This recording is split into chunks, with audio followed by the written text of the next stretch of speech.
Welcome everyone. This topic is on classical electromagnetism, and today I get to talk about one of my most favorite topics in classical electromagnetism, and that is of course the conservation laws. And if you're a student of physics, you already know that conservation laws are actually the central tenets of any theory, because in any theory where everything is changing, it's the most instructive thing you can find out is what doesn't change, and the conservation laws gives us that bit of information, and it's crucial for the understanding of the theory, and especially in electromagnetism. It's very instructive compared to its counterpart in classical mechanics, mostly because it's a field theory. We're here talking about the electromagnetic fields, electricity and magnetism, and they're, by this time we know through Maxwell's equation, they're very interconnected. In fact, they are different manifestation of the same central object, the electromagnetic field. So that's why it's one of my favorite topics, and it's also very, very interesting, as you'll see we go along. So what do we have conserved in physics? Well, a couple of things. For example, we talk about the mass being conserved, right? In here, the counterpart is that the charge is conserved. You cannot create or destroy charges out of nowhere, or at least the total amount of charge in the universe is conserved. So that would be the global conservation of charge. But a far more stronger statement is the local conservation of charge. So our first step is the charge conservation. Charge conservation.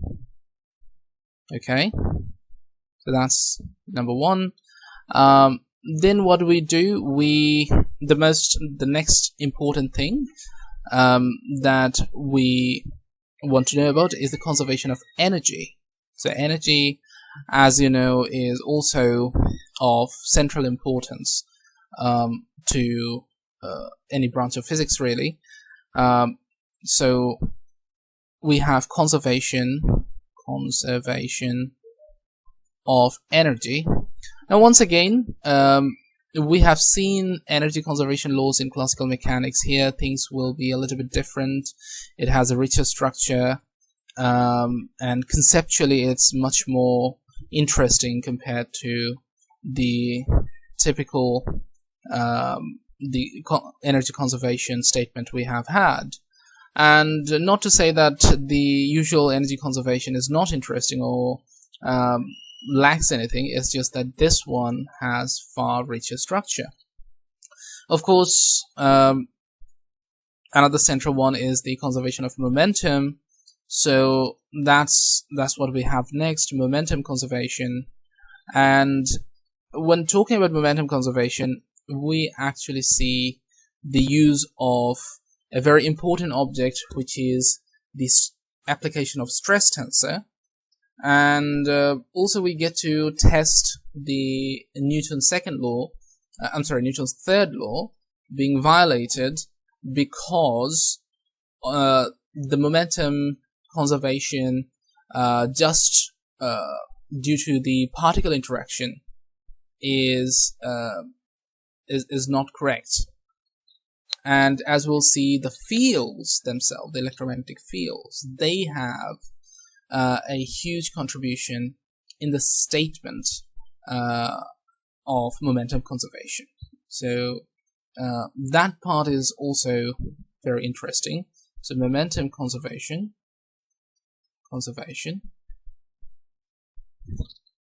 and perhaps we can also add one more conservation laws which is related to momentum conservation, and this is the angular momentum conservation.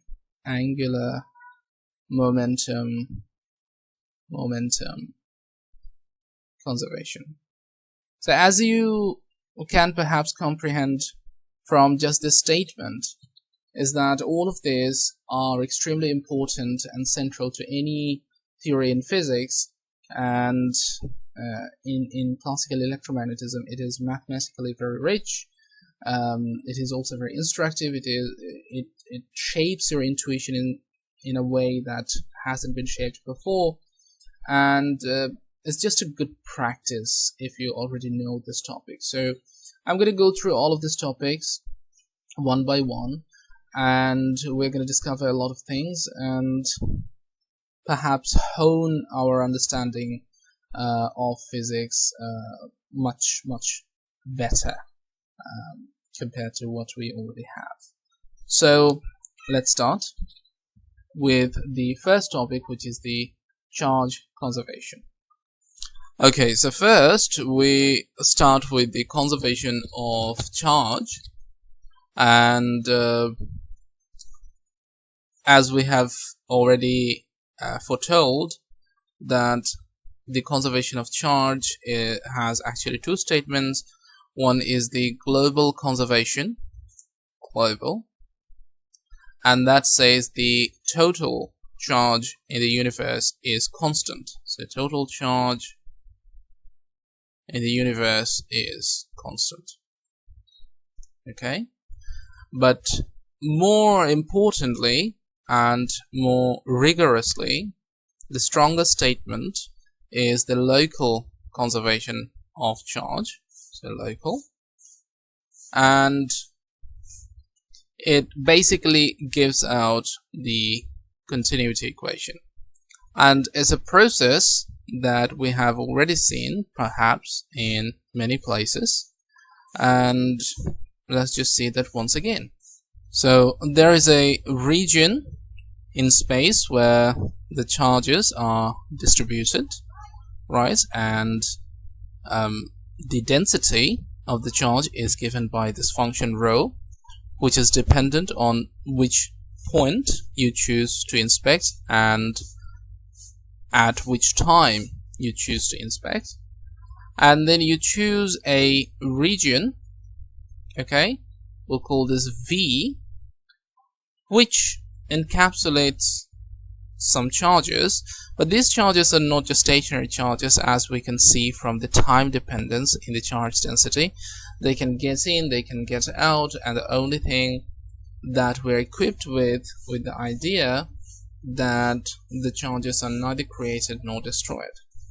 This region V has a boundary, which is a surface, a closed surface to enclose the boundary, and we call this boundary surface as del V.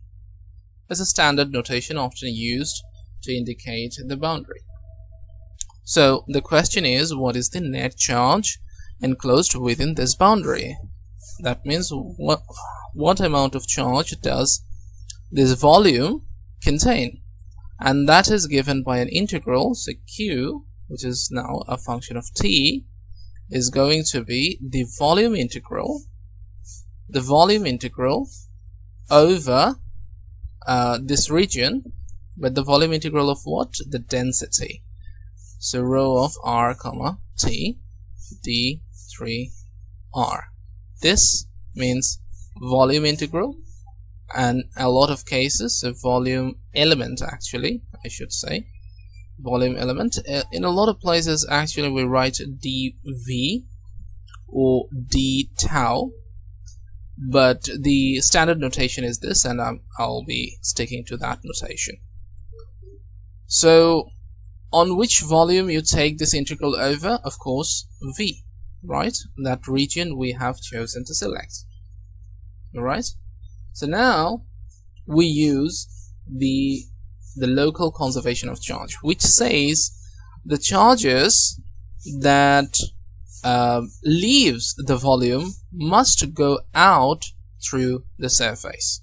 Okay, charges leaving the volume V must go out through the boundary, through del V. Okay, so that's what we have. Now this is essentially the statement of the conservation of charge locally, because we haven't specified anything about the size or the magnitude of the volume V. And so therefore we can go as little as we want, and this statement would still be true, and we can go smaller and smaller without ever getting to 0. Okay, so we have essentially made the statement of the local charge conservation law. Now, the charges that comes out of the volume through the boundary must be coming out as current, and so whatever charge is decreasing from the volume, the volume bulk, is coming out of the surface as current. So we can establish this statement that the rate of decreasing of this charge dq dt, and we know this is current, but negative of this thing comes out as positive current. Okay, and as we know that the current can be written as an integral over the surface through which the current element comes out, so it's essentially the flux of current element, okay, or current density, I should say, not the element. So this would be dA. Okay, so this is the total current density flux, and that is essentially the current coming out, and that should be equal to the decreasing amount of charge decreasing from the bulk, that is the charge inside the volume V. Now at this stage we need to work with this definition here that we had for the total amount of charge, and so I'm going to give this a number, so let it be equation number 1 and this be equation number 2. Okay, so on the left hand side I'll insert the equation number 1, and on the right hand side I'll use a theorem which is called the divergence theorem. I hope you're already pretty much familiar with it, and these two applications are going to take us to our desired statement for the local conservation of charge. So for the left hand side, we have the statement which is negative dq dt, but this is essentially negative d dt, and then we have this definition, which is the volume integral of rho, where rho is the charge density, and d3r. And notice that the integrating variable is the special variable, the r, the x, y, z's, but not the time. So I can bring this derivative operator inside the integral, but when it gets inside, it has to transform itself into a partial derivative, because inside the integral we can see that the function has dependence on two different sort of variable. So we are only interested where the derivative only acts on the time dependence. Okay, so for now I'm just suppressing this the arguments of the function, and then I'm just going to write d3r.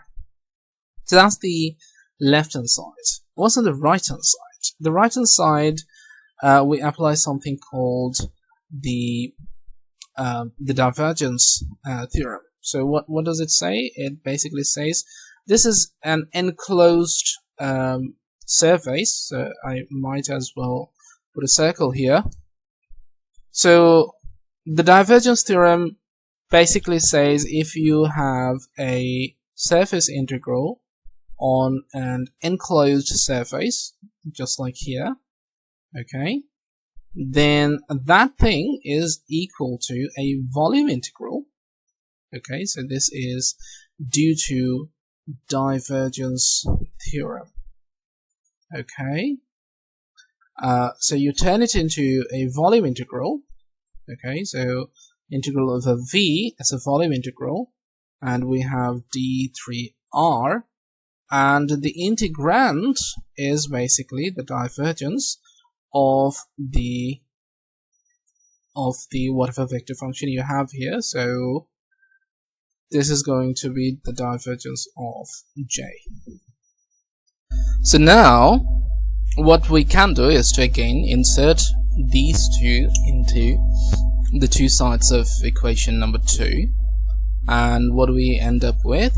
We end up with negative integral over v, and then d rho del t, that is the partial derivative of the density with respect to time, it's a volume integral, equals again a volume integral of the divergence of j. And on the left hand side we see there is a minus sign. The negative sign is very important, it's kind of non-negotiable. But what's interesting is that now we have the same volume integrals on both sides, so we can bring them to the same side and put them under the same integral. And so what happens is there is only one integral, volume integral. So what do we have? We have this, the divergence of the current density, plus, because we have switched the sides, we also have to switch the signs, d rho del t, the partial derivative, and then we have the volume element integrated over the volume v, and this must be equal to 0. So from here the argument is straightforward. We haven't specified anything about v. The specification of v is arbitrary, so that means the only way this can be satisfied is if the integrand itself is identically 0. So therefore we end up with this equation. The integrand, that is the time derivative of the density plus the divergence of the current density, equals 0. And therefore we conclude that this must be equivalent to the statement of the local conservation of charge. And in fact this is a very familiar equation to almost all students of physics. They start learning it at a very early part of their undergrad curriculum, and this is called the continuity equation. This is also a very familiar equation to the students of mathematics, so continuity equation, and in a bunch of other branches of knowledge. So that is our statement for the conservation of charge, local conservation of charge. What it means is that the change in the density, in the charge density with time, is precisely equal to the outgoing.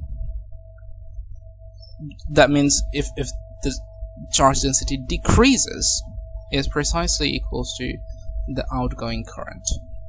So that means no charge is created out of nowhere. Every charge has been accounted for, and that is essential to understanding and implementing the conservation of charge. So as we have promised, the conservation of charge is complete. the discussion on that is almost complete. I just have to mention that this is not an independent law. Should better write it. This is essentially a consequence, okay, of Maxwell's law. So consequence of Maxwell's equations.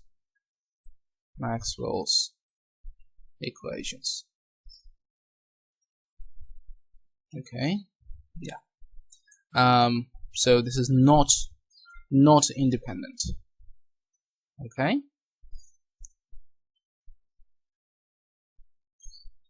Okay, this is interesting, but the next point is even more interesting, and that is the discussion of the conservation of energy and the conservation of momentum.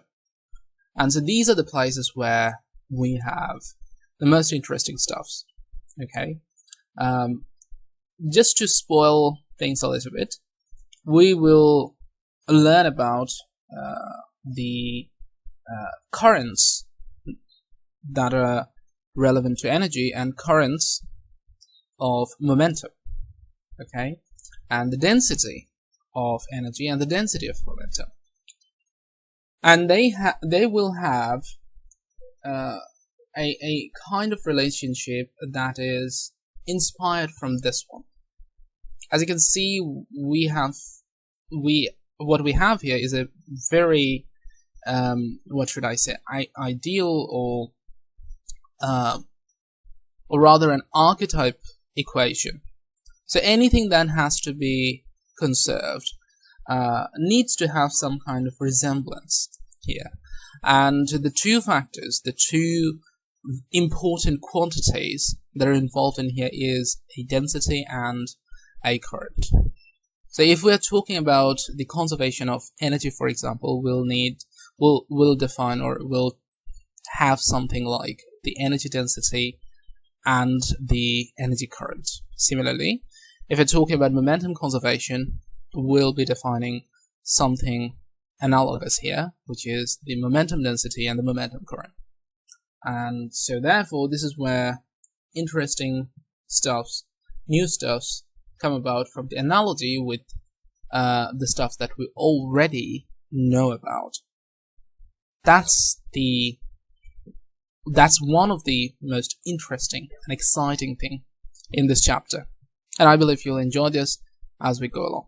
So let us now start with the conservation of energy. Conservation of energy. As we have just talked about, what we do is we need something like the energy density, and so there are two fields, one is electric field, one is magnetic field, and perhaps you already know that if there is an electric field, there is energy being stored in that field, and we know what is the energy density at a point where the electric field is E. So let's say rho E for electric, and let's say there is a electric field which is static. In that case, it is fairly straightforward. So you should know it from the chapter which discusses capacitance and the stored energy in the electric field. From there we have this expression, which is half epsilon naught and then E squared. Okay, so if there's a static field, this doesn't depend on time, but as it turns out, this statement is pretty straightforward, and also if there is a question of time, this statement takes care of it, except for the fact that there is also another contribution that, when dependent on time, creates the flow of energy. So there has to be some contribution from there. But also, if the electric field changes from Maxwell's equation, we know that there is a contribution from magnetic field as well. So that's what we'll have to find out indirectly. But the crux of the matter is this relationship has to be modified, and we cannot just take the expression for the static field and just use it everywhere unchanged without justification. But nonetheless, there's also another field, which is the magnetic field. So I'm just gonna write an M here, and the energy density in a magnetic field is also given by 2 mu naught and b squared. Okay, so these are the energy density, and so if there is a place where you have the electric field, okay, so the black ones are electric field, and let's say the green ones are the magnetic field line. It doesn't have to be like this, but it's just an idea. And both fields are static. Okay, it doesn't depend on time, doesn't depend on R. Only have spatial dependence. Then what we can do is we can find out the total energy density, which is rho, let's say EM, electromagnetic, and that is going to be half. And then we have epsilon naught E squared plus B squared over mu naught. And so what do we do in order to find the total energy in a place where the field is static? Well, the total energy, I should use U, not W. W is for work. So U, EM, right? Again, this is for a stationary case. This is just to give us inspiration, give us a place, a reference where we can fall back onto in order to check whether the more general expression is correct or not. So that's what we're going to do. So this is going to be half, and then we can have an integral over the space over which we are trying to find the total energy of, and then this is a volume integral. Of course, the integrand is going to be whatever we have here. So we have epsilon naught E squared plus B squared over mu naught. Okay, so that's what we're going to have. Alright, so this is for our guidance. Now we go to time dependence, because we are talking about electrodynamics, right?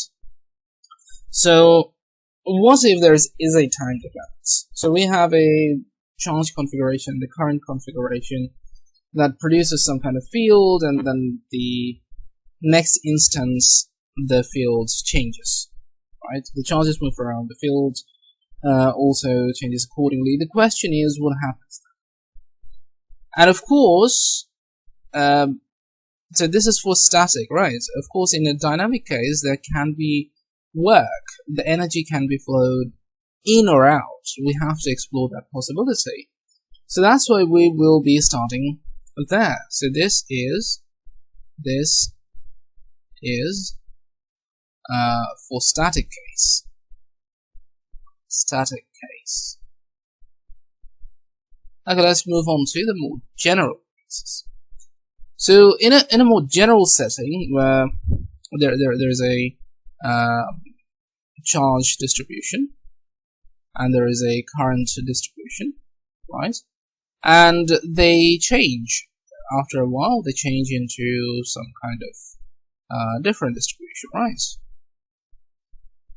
And so on and so forth. The question is, there is continuous distributions and so on and so forth.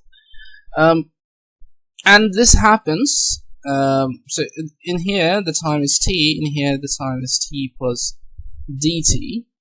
Intuitively, there should be some work done. So there is a force that's acting with this interaction, right? So how do we deal with that? Well, we have an expression for the force, right? So which is the Lorentz force. And that force is given by, if you remember, Q times E plus V cross product with B. Alright, so that's the Lorentz force. So if we want to find out what happens, what happens to the work done, So work done dW is going to be F dot the force times displacement, F dot dr. Okay, and what do we have here? We have Q E dotted with dr, and then we have QV cross B, and that is being dotted with dr as well. But remember, B, V, and dr, they are along the same direction, because V equals the time derivative of the position. Okay, so but V cross B is perpendicular to V. Okay, so if we have V dot V cross something which is perpendicular, and we are trying to find out the dot product with V itself, then we'd get 0. But V and dr is basically in the same direction, so this must be 0 as well. Okay, again, V cross B is perpendicular to V, and V is in the same direction as dr. If you take the dot product, you have cosine of 90 degrees, which is 0. And this is understandable because we know that the magnetic field on a charge does no work, right? So that's understandable. So when simplified, this gives us Q E dot dr. Okay, that's interesting and understandable. But as we've just said, dr is basically V dt. So we have Q E dotted with V dt.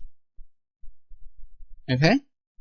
Now, we're talking about discretized charge, right? But there can be any combination, and so the most general way is to be using the charge density, right?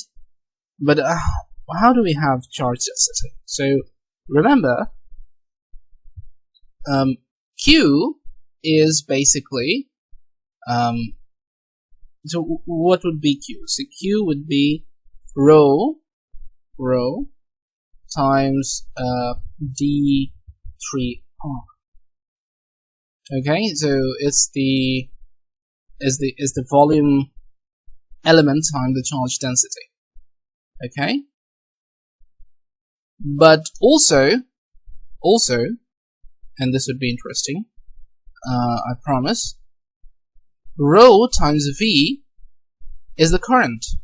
So remember, the current density J equals rho times V. And so we can bring them together. We find rho times V, which is J, so E dot J d3r, which is the volume element, and then dt, time. I can bring the time to the other side, okay? So essentially on the left hand side we have sort of double differential, even though it looks like only one portion. So we have dw dt, and that is going to be the power, as the work done within a volume is going to be E dot J d3r. Okay,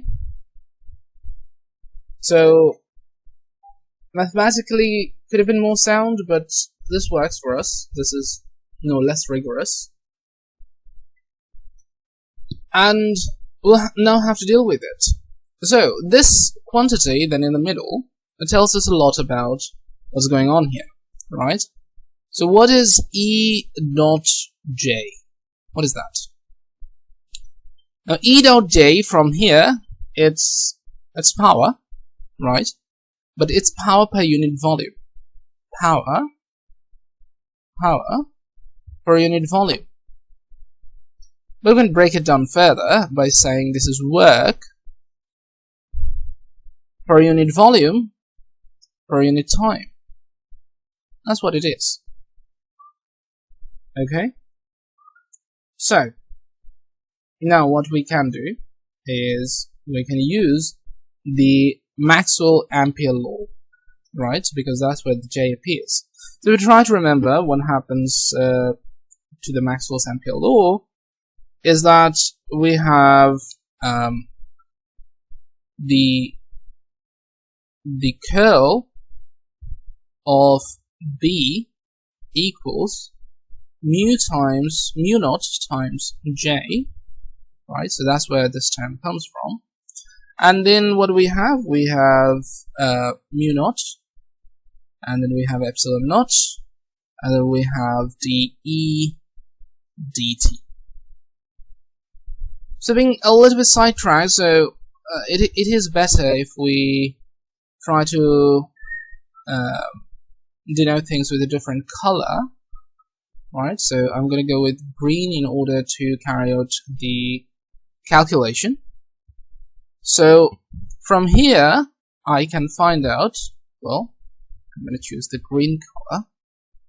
So from here I'm going to find out that J is going to be 1 over mu times the curl of B, and then I'm going to get a negative sign. So there is a mu naught here. If you divide it by mu naught as well, they cancel. So I have epsilon naught dE dt. So now if I try to take this product, right, here, the E dot J, through this expression, so what do I get? I get E dotted with J, and this is going to be 1 over mu naught E dotted with the curl of B, and then minus epsilon naught, and then we have again E dotted with dE dt. That's what I have. Okay, now we can go even further. Notice this is a triple product, right? Or not a triple product. This is sort of an identity that we already know, because it's one part of. So yeah, I'm gonna take a different color. So this is one part of the divergence of E cross B. So if you take the divergence of E cross B, what do you have? This is one of the terms, right? One of the terms, and there is another term, okay, and that term has something to do with the curl of E, right? Here we have the curl of B, and in another term we'll have the curl of E. So I'm just going to write to you the answer.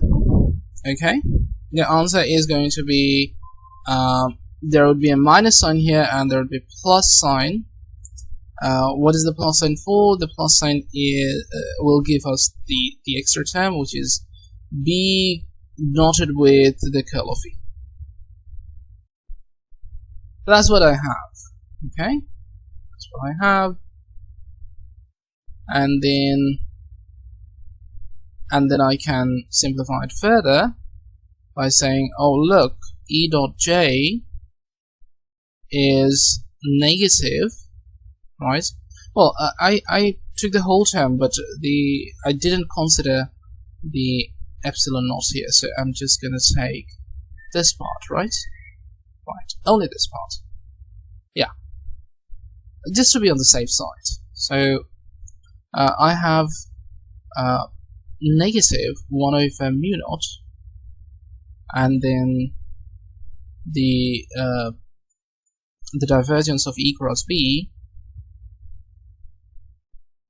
plus B dot the curl of E. But remember, from Faraday's law, we have again this term equal to negative the time derivative of magnetic field with respect to the time derivative of the magnetic field. Okay, and that's basically the Faraday's law, and the sign is according to the Lenz's law. So then we have a negative sign here. So let's make this a negative sign here, and then we have dotted with dB dt. Now this is very crucial. Alright, you'll notice that this term is actually remember, in the static case we had the magnetic contribution. This term, what did we have? This here. That is the term we're going to get from this latter term, from the replacement according to the Faraday's law. Okay, so that's not the end of it, because we have another term which is this term. So wait a second, I have a factor 1 over mu naught, and also minus, do you have a minus? Yeah, epsilon naught E dot the derivative of E with respect to time. So these two terms are basically going to give us the contributions from the static case, which we have already seen. Not to say that they don't have the fields are now static, they're not, they're time dependent, but if the time dependence goes away, these two terms would survive and it would give us the expression for the static case. Okay. So why not just make this similar to the static case? So this term here is basically the time derivative of b squared, and similarly this term here is essentially the time derivative of e squared. Okay, so therefore we have negative 1 over mu naught, and then we have the divergence of E cross B, important part, and then we have negative 1 over 2 mu naught, the time derivative of b squared, that means b dot b, right? B squared, right? And then we have minus epsilon naught divided by 2, the time derivative of e squared. Okay, so b squared is b dot b and e squared is e dot e. We can take it further by writing negative 1 over mu naught, divergence of E cross B, and then minus half time derivative, and then we have, well, I'm going to write the electric field's contribution first, so I have half epsilon naught E squared, and then I have the magnetic field contribution, which is 1 over 2 mu naught E squared. Okay, so we can explicitly see where those contributions come from in the dynamic case. So remember our expression. So W, the work done by the electromagnetic field, is going to be the volume integral of E dot J,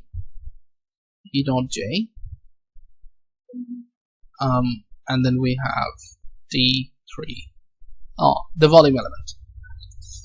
Now we have this quantity here, so let's substitute that. So what do we have? We have W equals minus, okay, d dt the time derivative. We have taken the time derivative out of the integration, that's why it becomes a total derivative. And I'm going to take the half inside, this half here, this inside, to indicate the energy density, the electromagnetic energy density. So we have this being stored in the field, as in the static case, right? But then, so we have d3r. But then, remember there is another thing here as a divergence term. And so if you have the divergence in a volume integral term, you can use the divergence theorem to make it a surface integral. And so what do we have in case of the surface integral? We have negative 1 over mu naught, the surface integral, the closed surface integral, which encloses the volume V, right? And then we have E cross B dot dA. Okay? So, essentially what we have got here, in search of the conservation of energy, is basically the work energy theorem of electrodynamics. So, this is called the work energy theorem of electrodynamics, or dynamics, however you want to say it. But it also has an important name, and that is, it's also called the Poynting theorem. Poynting theorem. Okay, very famous theorem. I'm sorry, theorem. Okay, and so what does it say?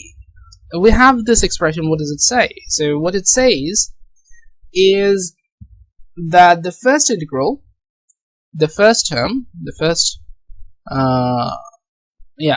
so this term here, this is, I'm sorry, we didn't have work on the left hand side, did we? We had the rate of change of work. Yes, right, we had the time derivative of work. I'm sorry, this should be, this is an oversight. So it's the derivative of work, it's the transfer of energy, basically. So what does it say? It says the first term, this term here, here is the total energy stored. This term here is the total energy stored in the electromagnetic field. On the other hand, this term here is the energy that is carried across the boundary of V. So it's either coming in or going out. And if you combine them, then that accounts for the total amount of work done on the charges, on the sources within that volume. We also have another definition, which is about this last term, and this term, 1 over mu naught E cross B, of course this is a vector, and this is called the Poynting vector, and this is denoted by S. So this is the Poynting vector,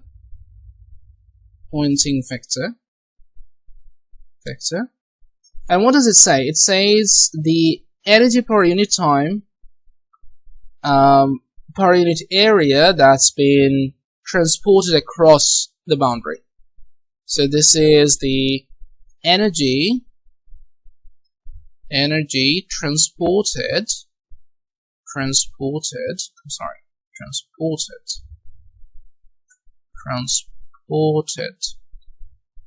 across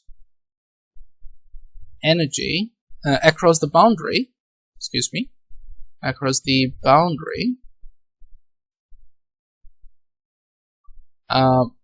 per unit time, per unit area. That's what it is. Okay. It's also called energy flux density. So energy flux density. Okay, and so there's a lot of application here, but this statement is simplified by saying that the work done on the charges by the electromagnetic field equals the decrease of electromagnetic energy stored in the field, okay, and minus the energy that is flowed out through the surface. So we have S, this is the surface, and this S is the Poynting vector. And ladies and gentlemen, that is the statement of the conservation of energy in electrodynamics. But remember, in the previous section, in the conservation of charge section, where we found the continuity equation, we claimed that the continuity equation is the archetype for the conservation of any quantity, really, that cannot be created or destroyed out anywhere. Like the things that stays conserved, the things that has to be counted for. Every kind of statement, every sort of statement of that kind can be written as in the continuity equation. As I intend to show you that, as what do I do? This is what do I do. Remember that this thing here, the work done, the mechanical work done on the charges, it can be written as d dt. The rate of change of change with respect to time, but change of what? Change of the mechanical energy density. So I can write V, and I can write small u, which is the mechanical energy density, and then we have d3r. And of course we know that this term here, this term, is the electromagnetic energy density. Okay, so we have U, EM, electromagnetic. So remember that electromagnetic energy density equals half epsilon naught E squared plus 1 over mu naught B squared. I won't have to write a vector sign over it. Okay, so that's that. And then we can also transform the surface integral term into the volume integral. Well, that's what we had in the first place. Then we changed it to surface integral. So dotted with dA, as this is essentially so by the way, S is the boundary of V, right? So we know that. I just changed the notation, so this could be a little bit misleading. I'm just clarifying it out here. So what we have here is this, the volume integral V of the divergence of E cross B. Okay, and if we do have 1 over mu naught, we can put the 1 over mu naught here, because we have now defined the Poynting vector. So this is essentially V, the divergence of S, and then dr. Okay, so then the statement of the conservation of energy becomes this. the derivative